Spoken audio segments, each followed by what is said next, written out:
think just about every human dehumanizes other humans in one way or another. And a lot of people do it routinely. Like I see people do it across the political spectrum. Um, and it's, they don't even have a problem with it. They could be totally conscious that they are dehumanizing people on the other side.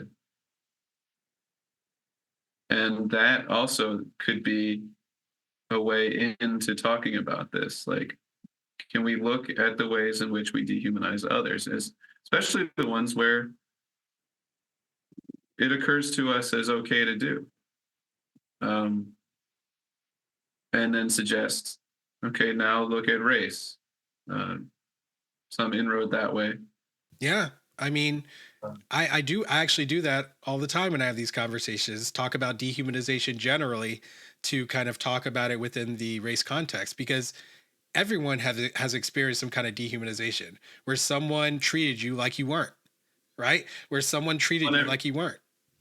Okay, that's right. Okay, so put people aware of being dehumanized, but also be aware of dehumanizing. That's right. That's right. Yeah, And that I do it. I like look for it. Where have I done that in my life?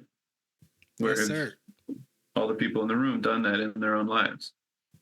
It goes back to what I was saying about being a teacher. It taught me not to do that. It taught me, I was trained over many years, to make sure that I'm not dehumanizing people. It took a lot of training, a lot of effort on my part, right? And changes in the way that I communicate, changes in the way that I interact with the world. So it was no small decision on my part to make sure that I'm limiting the amount of dehumanization that I perpetuate as much as possible. But it is possible, and just kind of living that way and being a role model, I think that in and of itself is also very useful, right? To see people see you act out a value of humanizing people, right? And making sure that that is the way you interact, that you treat people as they actually are, as the human beings they actually are.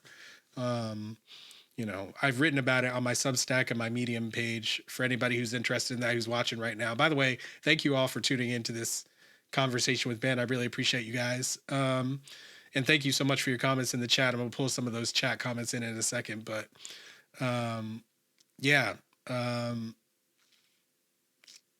Yes, I do think that all the different ways that we can relate anti-racism to people's experience that they think is removed from anti-racism is beneficial. And I think there's a lot of ways of doing that. One is through the universality of dehumanization in the race context and other contexts, right? Another one is, like I said, the universal experience of being lied to by your country, by your schools, by your parents, by your family about the subject of race, and then coming to understand that you were lied to, right? That experience. Others are just like observing racism for the first time or experiencing racism for the first time. So I use these kind of universal inroads in order to get people to understand that, listen, the real battle here is us, all of us, regardless of how we're racialized, against racism. That's what the battle is. That is the fight. And that is not how we've been fighting. And that is why we are losing. Yeah. I just wonder if it needs to be framed as a fight at all. I think it does, because it literally is. It's a fight for our literal lives. Like, so, yeah. Well, that's the way it's been set up. Like, race exists in the context of survival.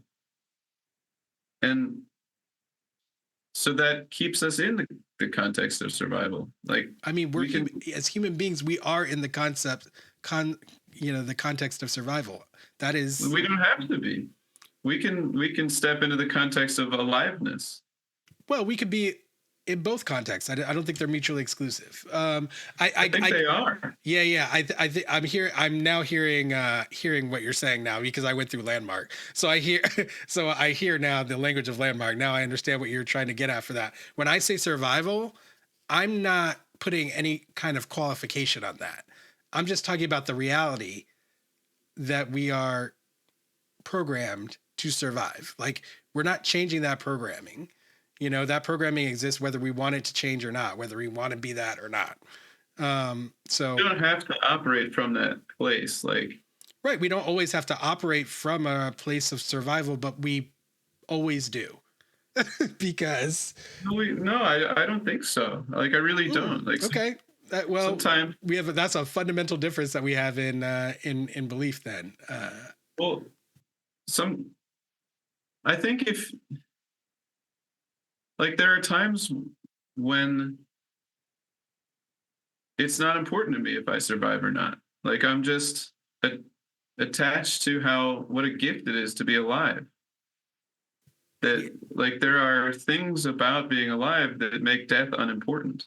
And I think most people have had that experience before. And that's a context to enter that can be entered consciously. Yeah, I'm just gonna argue that even that experience is within the context of survival, in my personal opinion, and the way that I view the world. I don't think that that is somehow separate from survival. If you do, but to be clear, I'm saying that there are times when a human being they don't mind if they die. So isn't survival about staying alive, or are you talking about something else? Well, survival is about staying alive, yes. So if you don't mind if you die, then I would say you're not in the context of survival anymore. You're attached to something bigger than yourself in that's the context. Like something bigger than me and my personal survival. I would say that the very point that you have to override your survival instinct to get there means that you're still in a context of survival. That is my mindset about it. Okay, it's just the way that I personally think about it. But it's not necessarily in conflict with what you're saying. You know. So I just feel like we are slightly thinking about it a little bit differently. Like, I am thinking of survival in terms of, like, it is an inherent instinct within us as all human beings. Can we override that instinct? Absolutely. We have the power to override all of our instincts and all of our programming. That's part of our nature as well. But so I don't think that we're disagreeing about that part, but I still think the fact that we have that instinct, and it's, I believe, our strongest instinct by far, that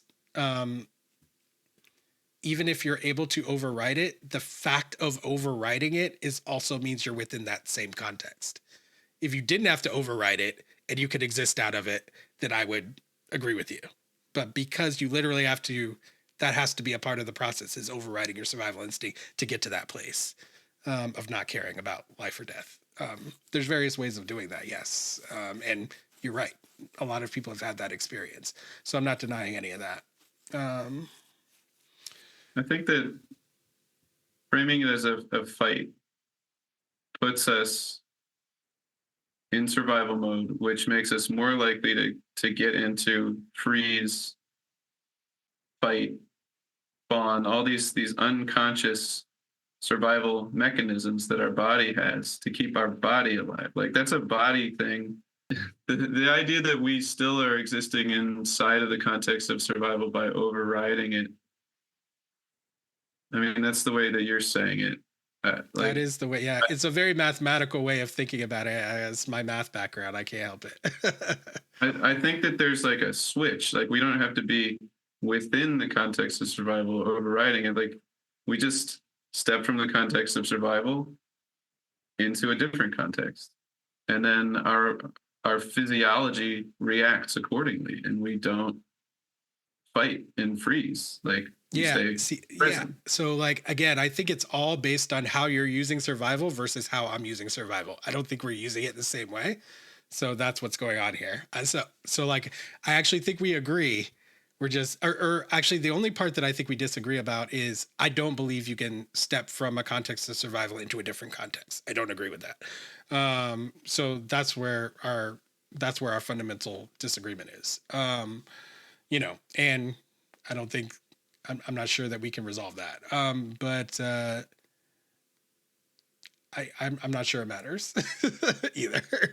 But I think it matters quite a lot, because, like, we behave differently. Our bodies behave differently if we are concerned about our survival as the primary thing that's happening. And I think We'll see. if we're inside of a context of this is a fight, Yeah. then we're going to be in survival mode. Well, I don't think that necessarily follows, right? Like, just because you're in a fight doesn't mean you're in a survival mode, right? Why not? Well, why? Yeah. You know, you don't have to be in survival mode just because you're in a fight. Like, it's just a reality. Like, you know, so I'm just saying, like, what did I say earlier about the choice of taking on anti-racism as a value? I said it's empowering. Okay. And so for me, the work that I'm doing, I feel like I'm going to be empowering people. Same. And so I don't think that roping them into a fight, calling it a fight against racism, is necessarily going to put people in survival mode. But I do think that seeing the world the way it is, seeing the truth, right? It's freeing. It's empowering. It's a relief. You know, it's unburdening. And so I really don't feel like, and I do feel that saying anti-racism is still accurate because racism is the norm. That's the norm in our society. So I want people to pit themselves against that norm.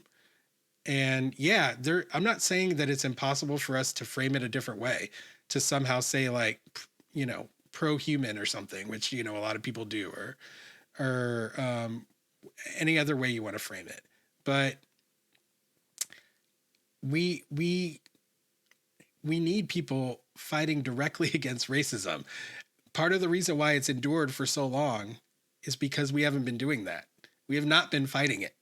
It is a thing that must be fought to be vanquished. It's not going to go away any other way. So, like, I think that the terminology is also useful because I think it's realistic. I think it has realistic connections to our actual experience of creating a world without race. You know, that's the best I can do.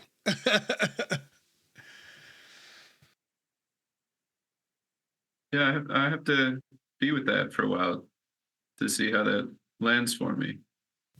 Yeah, I'd love to hear once you reflect on that, you know, some of your reflections, just to get some feedback, because, you know, I mean, I change my stuff all the time. Like the whole racialized white, racialized black thing, that took me some weeks in order to come to the decision to do that, right? So, you know, we're all learning, we're all growing, right? We're all coming to understand more of how to act in the world that we want to create, right? And that's part of this process that you talked about, where the people like you and me who want to do away with racial category and racial hierarchy and racial language and racial environment and all of it, you know, we've got to find how to move that forward, right? How to move that agenda forward. Thanks for watching. For access to the full-length conversation and all of the 2-hour-long unedited conversations that I've had on race, click the support link in the description below. Thanks for your support, and see you next time.